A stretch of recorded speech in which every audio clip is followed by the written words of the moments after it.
이번 주 YTN 시민데스크 잘한 뉴스 못한 뉴스 시간에는 강원도 산불 사태로 다시 주목받은 재난 보도의 중요성과 최근 잇따른 마약 사건 보도의 문제점을 짚어봅니다. 이달부터 대형마트와 슈퍼마켓에서 비닐봉투 사용이 전면 금지되는데요. 헷갈리는 규제 기준, 팩트체킹 젊은 시선에서 자세히 전해드립니다. 내가 본 DMV, 오늘은 지역사회의 문제를 주민이 직접 제기하고 해결 방안을 찾아보는 새 프로그램 동네 안의 민주주의를 살펴봅니다. 스포츠 마니아들 다 모여라! 요즘 유튜브에서 한창 인기 상승 중인 YTN 기자들의 유쾌한 스포츠 토크쇼, 그 제작 현장을 찾아가 봤습니다. 여러분 안녕하십니까? 시청자와 함께하는 시민데스크입니다. 지난 한 주 YTN 프로그램 어떻게 보셨습니까? 4월 15일 YTN에는 새 얼굴이 등장하는데요. 변상욱 대기자가 새로운 프로그램 뉴스가 있는 저녁으로 시청자를 만나게 됩니다. 편안하고 친절한 뉴스 토크쇼를 선보일 예정이라고 합니다. TV와 라디오, SNS 채널로 동시에 생방송되는 뉴스가 있는 저녁, 많은 관심 부탁드립니다. 시민데스크는 먼저 잘한 뉴스, 못한 뉴스로 시작합니다.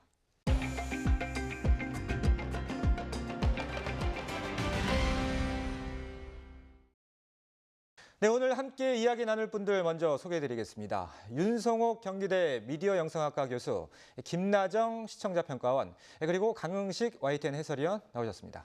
안녕하십니까? 자, 교수님, 이번 주 아무래도 이 강원도 산불 뉴스가 줄을 이뤘어요. 이제 여의도 6배 면적의 산림이 훼손이 됐고, 또 특히나 이 체감 피해가 크게 느껴졌던 이유가 보면 민가 피해가 많았잖아요. 예전 산불과는 좀 다르게. YTN 포함해서 이번 주 언론 보도 어떻게 보셨습니까? 네, 이번에 YTN 보도뿐 아니라 사실은 국내 재난 방송에 대해서 총체적으로 문제점을 드러낸 사안이라고 할 수 있고요. 사고가 났던 당일 밤 9시 44분에 이제 소방청이 화재 비상 최고 단계를 발령했습니다. 그런데 주요 방송 채널에서 예능 프로그램을 그대로 편성하고 있어서 국민들의 공분을 샀습니다. 그런데 이 문제는 사실 방송사만의 문제는 아니고요. 정부와 재난방송을 요청해야 하는 방송통신위원회의 긴밀한 대응 체제라든지 또 방통위와 방송사 간의 전달 과정, 또 방송사와 소방청과의 연계 이런 것들이 미비해서 발생한 문제인 측면도 있습니다. 많은 분들이 그 속보성에 대해서 문제 제기를 많이 하는데 사실은 재난방송에서 그 방송의 내용이 훨씬 더 중요하고요. 그래서 재난방송의 목적이 재난지역 이외에 사람들에게 불나는 장면을 빠르게 보내주는 게 아니잖아요. 그렇기 때문에 재난지역에 있는 사람들에게 적절한 정보를 얼마나 어떻게 잘 전달했는가가 중요하고 그런 차원에서는 대단히 좀 아쉬움이 많이 남고 YTN도 예외는 아니라고 할 수 있습니다.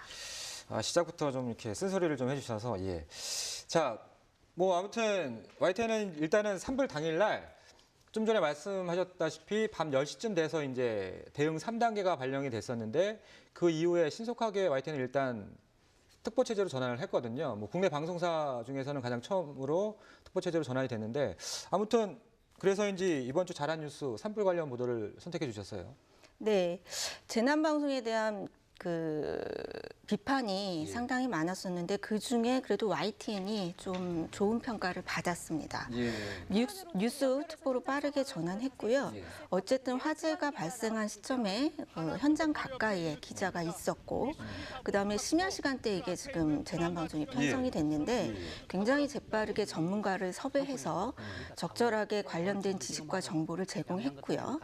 그다음에 그 다른 채널들이 조금 우왕좌왕하고 있을 때 YTN이 그래픽으로 산불이 어떻게 퍼져나가고 있고 원인이 무엇인지 전달함으로써 시청자들에게 알기 쉽게 전달한 측면도 있습니다. 또 밤새 확인되지 않은 사실로 추측성 보도가 꽤 많았는데 YTN 기자는 동이 트자마자 그 현장에 달려가서 예를 들면 이제 대형 콘도의 본관에 불이 난 것은 사실이 아니다라고 하면서 이제 바로잡는 정확한 보도를 하려고 애쓴 측면도 좀 엿보였고요. 그래서 속보성, 현장성, 정확성 이런 측면에서 YTN이 이번에 좀 보도 전문 채널로서 가치 있는 역할과 기능을 했다라고 평가를 합니다. 고맙습니다. 자, 김다정 평가원도 뭐 비슷한 생각이신가요? 네, 저도 윤 교수님과 같은 의견으로 강원도 산불 관련 속보를 잘한 뉴스로 선정했는데요. 예. YTN이 신속하게 뉴스 특보 체제로 전환해서 피해 상황과 지역민들의 대피를 도와 피해를 줄이기 위해서 노력했습니다. 네, 재해재난 관련 그 이유가 무엇인지 또 현재 대피소 상황을 일목요연하게 제시하고 안전 관련 소식을 전달한 모습이 저는 매우 인상적이었는데요. 더욱이 문재인 대통령은 이번 산불을 계기로 재난방송 시스템에 대해서 전반적인 재검토 필요성을 언급했는데요.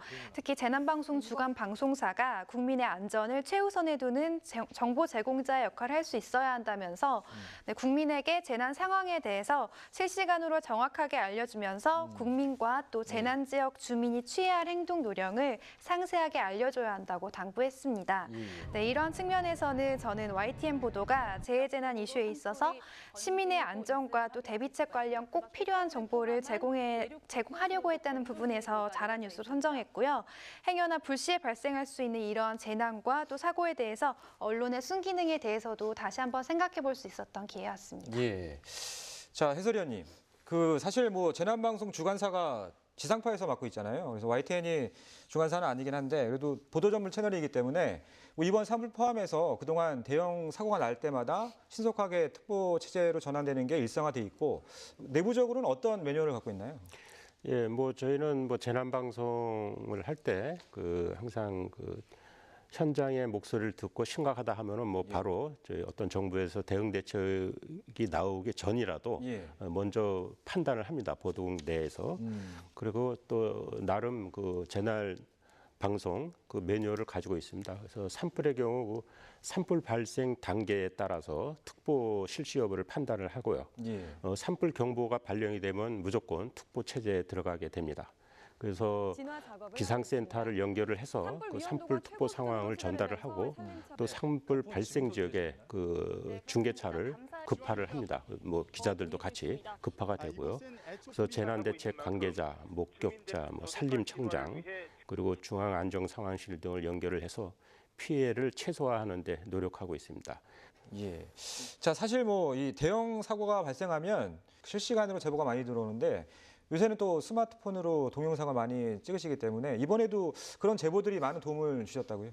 그렇습니다. 사실 어떤 재난이 발생했을 때 초기에는 기자들이 접근이 현실적으로 어렵지 않습니까? 시간도 걸리고 하기 때문에 그렇기 때문에 현장을 지나치는 목격자라든지 현장 주변에 사는 주민이라든지 그분들이 전해주는 소식, 그분들이 보내주는 사진이나 동영상이 저희 방송을 이끌어 나가는데 절대적인 영향을 주고 있습니다. 예. 사실 이번에 피해가 가장 컸던 게 이제 고성에서 발화된 산불이었는데 그 당시 전신주에서 발화되는 제보 영상을 YTN이 가장 빠르게 입수해서 방송해드렸던 그런 기억도 나거든요. 그런데 우리 교수님께서 못한 뉴스도 산불 관련 소식을 꼽아주셨어요. 잘한 부분도 있지만 아쉬운 점도 많았다. 이런 지적이신 거죠? 피해 최소화, 그다음에 피해자 입장에서 방송하는 게 대단히 중요합니다. 예. 근데 YTN이 빠르게 뉴스는 전달했지만 과연 피해자가 필요한 정보를 적절히 제공했는가라는 부분에서는 여전히 미흡하고요. 또 현장 중심의 어떤 소나기식 보도, 현장 생중계 중심의 소나기식 보도에 머물렀기 때문에 여전히 아쉬움이 남습니다. 재난방송은 사실 3단계로 나눠서 생각해 볼 수 있는데요. 1단계가 경보 방송이고 2단계가 구조와 복구를 위한 방송이고요. 3단계가 다음에 이런 재난이 일어나지 않도록 방제 차원의 방송이 있습니다. 그러니까 1단계에서는 YTN이 굉장히 잘했는데 2단계나 3단계에서는 복구나 방제를 위한 이 보도는 좀 미흡했다고 평가할 수 있습니다. 예를 들면 청와대가 사건 다음 날, 사고 다음 날 이번 대응이 얼마나 잘 됐는지 보도 자료를 배포했는데 주요 언론사들이 모두 받았었습니다. 그런데 이게 이제 일종의 받아쓰기 저널리즘이거든요. 근데 언론의 역할은 정부가 발표한 대로 그대로 전달하는 것이 아니라 청와대가 대응을 잘했다고 하더라도 언론은 그것에 대해서 진짜로 잘 대응한 건지 문제점은 없었는지 이런 것을 확인해야 하는 책임이 있습니다. 따라서 이 YTN의 어떤 이 재난방송에 있어서 후속 보도나 또 분석하는 보도는 조금 아쉬웠다고 할 수 있습니다. 자, 김나정 평가원께서는 이번 주 어떤 뉴스 아쉬운 뉴스로 선정하셨습니까? 네, 저는 지난주 4일에 보도됐던 마약 SK가 3세 구속 수사 확대를 꼽아봤습니다. 재벌 3세들의 마약 투약 혐의가 논란이 되고 있는데요. YTN 보도에서는 SK, 또 현대, 남양유업 등 대기업 창업주 3세들의 마약 범죄의 실태를 상세하게 다뤘는데요. 다른 부분에서는 보도가 잘 이루어졌지만 다소 범죄 수법을 지나치게 상세하게 설명해준 부분이 있어서 조금 의아한 부분이 있었습니다. 취재기자 설명에는 문제가 없었지만 참고 영상에서는 실제 마약으로 보이는 물질을 어떻게 사용하는지를 매우 자세하게 보여줬는데요. 일단 시청자 입장에서도 저와 같은 생각을 할 것이라고 생각됐고요. 실제 마약인지는 잘 모르겠지만 약물을 특정 통에 넣고 또 다시 부어서 불을 붙이고 이런 과정들이 그대로 드러났는데요. 이러한 마약 사용법이 굳이 필요한 내용이었을까 하는 생각을 저는 했거든요. 네, 과정을 자세히 보여주지 않아도 될 부분이라고 생각했습니다. 뭐 요새 마약 관련 뉴스 보도도 쏟아지고 있는데 사실 취재 기자들 입장에선 깨알같이 취재한 작은 팩트라도 모두 이제 기사에 담고 싶은 뭐 그런 욕심이 가끔 있거든요. 좀 주의해야 될 부분을 지적해 주신 것 같아요. 어떻습니까? 예, 범죄 수법을 자세하게 그 묘사하거나 또 뭐 자극적인 표현, 뭐 보도할 때 항상 주의하라고 합니다. 그런데 이제 기자들이 기사를 쓸 때 그 어떤 그 범죄 계열을 이제 좀 더 쉽게 이제 시청자들한테 설명을 하려다가 보니까 이제 이런 실수를 하는 거거든요. 그래서 이런 부분들은 뭐 앞으로 계속 주의를 좀 해야 될 것 같습니다. 자, 교수님, 그런데 최근에 이 사실 방송에서 이런 범죄 정보를 굳이 다루지 않더라도 정보 환경이라는 게 예전과는 좀 많이 바뀌어 있잖아요. 누구나 맘만 먹으면 뭐 좀 전에 말씀해 주셨던 마약 관련 뭐 구입 방법이라든지 뭐 이런 것들. 그래서 너무 이제 뭐 모항범죄 우려 이런 거보다는 오히려 경각심을 일깨워주고 뭐 당국에서도 발빠르게 단속하고 처벌할 수 있도록 좀 더 적극적으로 보도해야 된다고 하는 그런 반론도 있긴 하더라고요. 뭐 어떻게 보세요? 뭐 이제 인터넷에서 여러 가지 정보를 구할 수 있긴 하지만 여전히 방송과 인터넷은 구분되고요. 미디어의 역할이 구분되기 때문에 방송의 역할은 있습니다. 그리고 지금 말씀하셨듯이 이 마약이라든지 범죄에 대해서 경각심을 일깨우기 위해서 취재 활동을 열심히 하셔야 돼요. 더 적극적으로 취재 활동하셔서 보도하시고 단지 이 평가원께서 지적하신 것은 그것을 보도하는 과정에서 화면상의 문제이기 때문에 그 점을 좀 유의해서 보도를 하시면 될 것 같습니다. 알겠습니다. 자, 지금까지 이번 주 잘한 뉴스 못한 뉴스에 대해서 이야기 나눠봤습니다. 세 분 말씀 잘 들었습니다. 고맙습니다.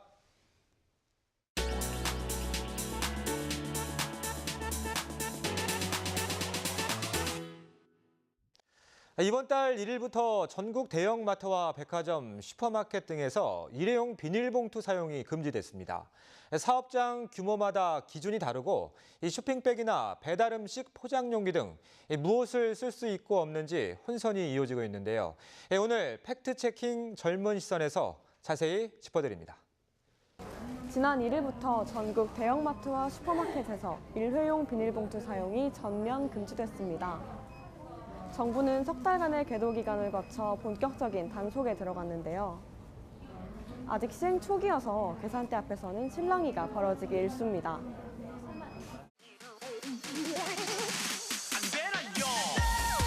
이거는 뺄게요, 고객님.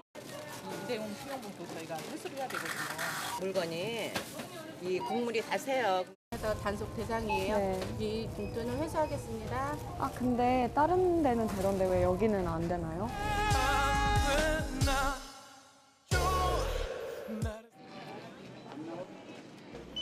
언론에서는 일회용 비닐봉지에 담을 수 있는 것과 없는 것 등을 상세히 전했지만 소비자가 궁금한 것은 한두 가지가 아닙니다.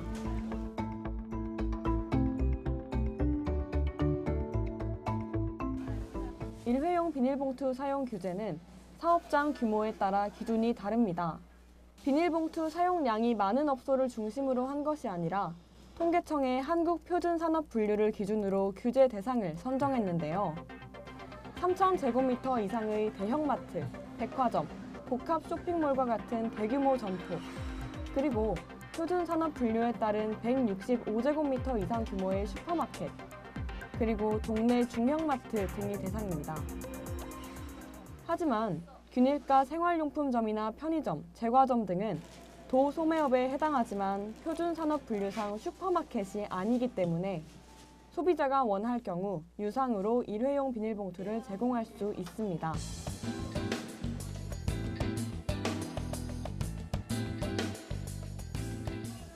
포장 재질에 따라 규제 기준이 다른 쇼핑백, 일회용 배달음식 포장 용기도 헷갈리기는 마찬가지입니다.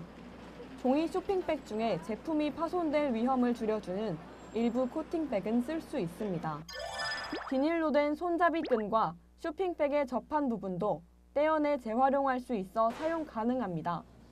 그러나 재활용이 어려운 자외선 코팅이나 합성 수지 재질, 부직포 쇼핑백 등은 규제 대상입니다. 1인 가구가 많은 동네에서 흔히 볼 수 있는 배달음식 포장 용기도 문제인데요. 이번에 비닐봉지와 함께 규제 대상으로 지정된 것으로 알고 있는 사람들이 적지 않았습니다. 환경부에 문의해보니 당장 규제를 시행할 계획은 없고 올 상반기 중 배달업계 의견을 듣고 실태조사를 거쳐 정책 방향을 정할 것이라고 설명했습니다. 환경을 살리는 일회용품 규제에 공감하지 않는 사람들은 없겠죠. 문제는 우리의 생활 습관이 하루아침에 달라지지 않는다는 건데요. 시행 초기 혼란을 줄이기 위한 정부의 장기적이고 적극적인 홍보, 또 새로운 정책의 문제점이나 보완할 점은 없는지 세심히 살펴보는 언론의 역할이 중요한 시점입니다.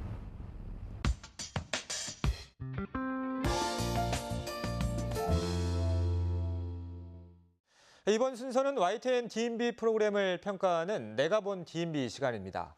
오늘은 풀뿌리 민주주의의 근간인 지역 주민과 시민들이 지역 문제들에 대해서 직접 문제를 제기하고 참여하는 민주 시민 정치를 다룬 동네 안의 민주주의 프로그램에 대해 최현주 평가원의 의견을 들어봤습니다. 시청자 여러분 안녕하세요. YTN DMB 시청자 평가원 최현주입니다. 4월에 접어들면서 봄꽃이 만발하는 계절이 찾아왔습니다. 하지만 미세먼지로 인해 파란 하늘을 볼 수 있는 날은 많지 않아 많은 분들이 불편도 겪고 있습니다. 이처럼 환경 문제들이 갈수록 심각해지는 가운데 지난 시간 동네 안의 민주주의에서는 환경운동과 시민정치에 대해 소개했습니다.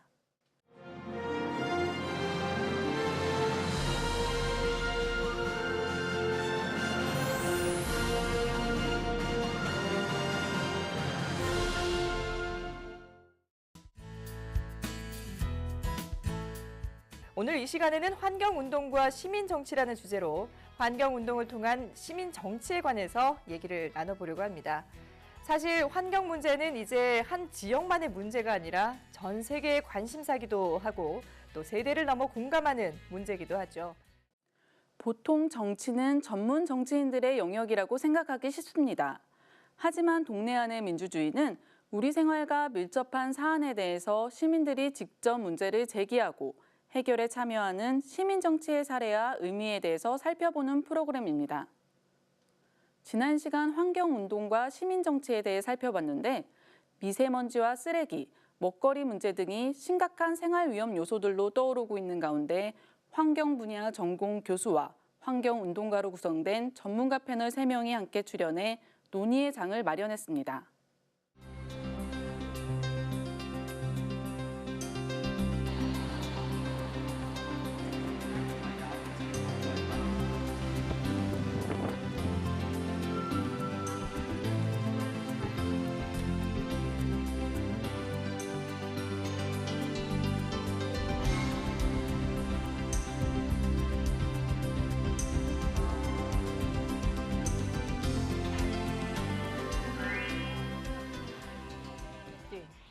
자칫 어렵게 느낄 수 있는 환경운동 분야와 시민정치의 문제들을 출연한 전문가들이 독일 등 선진국들의 다양한 성공 사례를 들며 설명해줘 내용이 풍성하게 느껴졌습니다. 이와 함께 환경운동의 역사적인 배경과 발전 과정을 비롯하여 국가와 각 지역 그리고 지역 주민들이 직접적으로 해결해 나가야 할 문제들에 대해서도 상세히 짚어주어 시민들의 환경운동 참여에 대한 이해를 넓힐 수 있었습니다. 이게 이제 제대로 된 이런 에너지 자립 마을 같은 거 하려고 그러면 말 그대로 이렇게 선수들이 좀 붙어야 될 것 같아요. 여기에 대한 이제 전문가들이 좀 같이 붙고 기술자들이 같이 붙고 또 지자체가 여러 가지 이제 좀 이렇게 자원 지급이나 세제 지원을 좀 해주고요. 결국 주민들이 중심이 될 수 있는 어떤 환경 거버넌스라든가 예. 그 아까 말씀드린 협치 체제라든가 네. 시민 네트워크라든가 하는 것들을 활성화할 수 있는 모든 그런 조건들을 좀 사회가 인식하고 만들어 가자라는 게 굉장히 중요한 것 같고요. 예. 하지만 많은 사례들을 다루다 보니 설명이 부족한 부분도 있었습니다. 예를 들어 낙동강 패널 오염 사건, 부안 핵 폐기장 건설 반대 등은 우리 사회의 환경운동에 있어 매우 중요한 사례들인데 단순히 언급만 되고 지나쳐 아쉬움이 남았습니다. 많은 내용을 담는 것도 중요하지만 시청자들이 궁금해할 문제들에 대해서는 보다 친절한 설명과 다양한 자료 화면을 활용할 필요가 있어 보였습니다. 전체 프로그램 한 편이 약 30분 정도로 구성되는데 프로그램 내내 진행자가 질문을 던지고 각 전문가가 한 차례씩 대답을 이어가는 형식이 반복되다 보니 구성이 다소 단조롭게 느껴졌습니다. 각 사례에 대해서 단순히 자료 화면과 전문가들의 설명으로 구성하기보다는 직접 지역을 찾아가서 취재한 영상을 삽입하거나 프로그램을 세부적인 주제로 나누어 시청자들의 주의를 환기하는 장치를 마련하는 등 제작진의 노력이 필요해 보였습니다. 이 프로그램은 동네 민주주의의 모델을 모색하고 시민정치 참여도를 높일 방안을 제시하고 있어 매우 의미 있었습니다. 특히 환경 문제는 심각한 사회 문제인과 동시에 해결을 위해서는 시민들의 적극적인 참여가 필요하다는 점에서 매우 시의적절한 주제였습니다.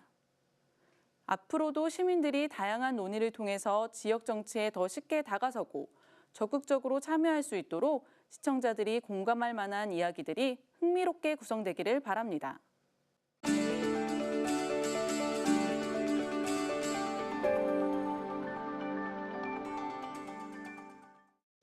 YTN 하면 정치, 경제, 사회 분야의 무거운 시사 이슈들을 주로 떠올리는 분들이 많은데요. 유튜브와 SNS에서 인기를 모으는 YTN 콘텐츠 가운데는 스포츠를 빼놓을 수 없습니다. 이른바 YTN 삼촌들의 유쾌한 스포츠 토크쇼 와삼스토 그 제작 현장으로 가보겠습니다. 그 할렐루야, 또 데우로얄스 이런 팀들 엄청 좋아했습니다. 저는 사실 그 세대가 아니라서 저는 사실 김연경 선수가 하면 이게 네모가 돼요. 저는 그냥 둘이 한번 만났으면 좋겠어요. 조금 불편한 부분들이 있는데 저는 시키는 대로 하겠습니다. 네. 2018년 5월 YTN 스포츠의 대반란이 시작됐다.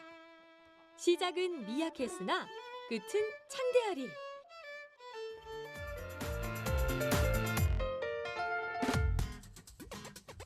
유튜브 뉴스 채널의 강자로 우뚝 선 YTN. 그 중심엔 바로 이들이 있었으니 촌철살인 왁자지껄 그들만의 리그. 네, 토트넘이 챔피언스리그 8강 1차전에서 예상을 깨고 오늘 저기 다시 시작합니다. 네, 원래 두개 탈 때도 주변에 사람이 많으면 너무 신경 쓰여. 네, 와삼스토 오늘도 박찬아 위원과 함께합니다. 스포츠부와 디지털 뉴스집의 첫 콜라보레이션 와삼스토. 빼야 되거든요. 아까 이 오묘한 이름은 대체 무슨 뜻이죠? 이타적인. 와삼스톡은 이름부터 조금 낯설으실 텐데요. 저희가 이제 줄임말입니다. YTN 삼촌들의 스포츠 토크. 요새 말하면 저희도 이제 아저씨들, 아재다 보니까 좀 젊은 층을 대상으로 해서 스포츠를 쉽고 재미있게 설명을 하자라는 취지로 저희 스포츠 기자들이 모여서 만들었던 프로그램입니다. 기자협회 골키퍼 출신 MVP 출신으로서 이 높이가 가장 맞기 쉬운 위높이예요. 기사와 방송에서 다 담지 못한 놓치긴 아쉽고 버리긴 아까운 알짜배기만 모아 만들어낸 비하인드 스포츠 토크. 그냥 우리끼리 그냥 만나서 한번 해보는 무슨 일종의 무슨 대학교 때 하는 방송 프로그램처럼 그런 식의 이제 방송으로 시작을 했고 이렇게까지 될 거라고도 사실 그때만 해도 생각을 못했어요. 단지 약간 호기심 같은 거였죠. 유튜브란 곳은 과연 어떤 곳일까라는 거였는데 전화기로 뭘 잘 안 보는데 전화기를 틀어서 이렇게 보고 있었거든요. 정말 그 꼴이 들어가는 순간 소름이 그냥 쫙 나가지고 맞아요. 야 이게 축구면 축구, 야구면 야구. 스포츠 전 종목을 점령한 YTN 삼촌들. 입담 또한 선수 못지않은데요. 감독의 속마음이라든지 협회에서 바뀔 수 없는 부분이 있으니까요. 그런 부분들까지는 저희가 알 수는 없지만 최대한의 합리적인 의심과 팩트를 근거로 해서 얘기를 전달하는, 단 너무 뻔한 얘기는 하지 말자라는 게 저희가 기본적인 하고자 하는 방향입니다. 아약스가 가지고 있는 힘이 있고 상당히 대표팀에는 많은 변화가 있었던 건 사실이에요. 저 선수 앞으로 주목하시죠. 남성 쪽에 가까운 약간 그 중저음. 성공적으로 마쳤습니다. 스포츠계의 마당발, 전문성으로 무장한 기자와 함께 척하면 착! 마음 맞는 스태프들이 세심한 손길을 더해 만들어가고 있습니다. 우리가 보통 이제 유니섹스라고 하려니까 스포츠 소식뿐 아니라 세계 각국의 사회, 문화적 배경까지 깨알같이 알려주는 YTN 삼촌들. 남자가 XY. 제가 즐겁게 할 수 있는 방송이거든요. 편하게 말할 수도 있고 근데 뭐 편하다고 해서 함부로 말할 수는 없고 책임감도 있고. YTN 스포츠부에 있는 유능한 기자들이 조금 더 많은 참여가 이루어질 수 있는 그런 환경이 됐으면 좋겠고요.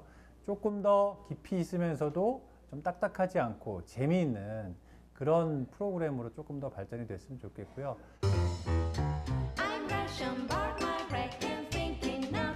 손흥민, 류현진 선수를 스튜디오에서 만나는 그날까지 와삼스톡의 유쾌한 수다는 계속됩니다. 쭉!